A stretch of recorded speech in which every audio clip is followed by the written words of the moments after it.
ভারতীয় মুসলিমদের হিপোক্রিসিটা একবার দেখুন। Imagine how we are appreciate. Thank you, Mr. President Trump.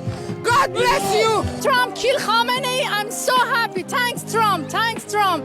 এই সমস্ত রিয়াকশন আসছে সেই ইরান থেকে, যে দেশের সুপ্রিম লিডার আয়াতুল্লাহ আলী খামেনির মৃত্যুর পর সেই দেশের মহিলারা বাঁধ ভাঙা উচ্ছ্বাসে ফেটে পড়েছে। তারা সবাই রাস্তায় বেরিয়ে নেচে গেয়ে নিজেদের স্বাধীনতা উদযাপন করছে। আর অন্যদিকে হাজার হাজার কিলোমিটার দূরে থাকা আমাদের এই কিছু কিছু ভারতীয় মুসলিমরা সেই কাশ্মীর থেকে শুরু করে আমাদের বাংলার মুর্শিদাবাদ পর্যন্ত সর্বত্র তারা শোক জ্ঞাপন করছে, মোমবাতি মিছিল বের করছে, এমনকি রাস্তায় কান্নায় ফেটে পড়ছে এই খামেনির জন্য। হ্যাঁ, সেই খামেনি যিনি কিনা পুরো দুনিয়ার কাছে একজন র্যাডিক্যাল ডিক্টেটর নামে পরিচিত, যিনি কিনা প্রায় 30,000-এরও বেশি নিরীহ আন্দোলনকারীদের বোমা মেরে ফেলতে একবার দ্বিধা করেননি এবং তার দেশের নারীদের সমস্ত স্বাধীনতা তিনি খর্ব করে রেখেছিলেন।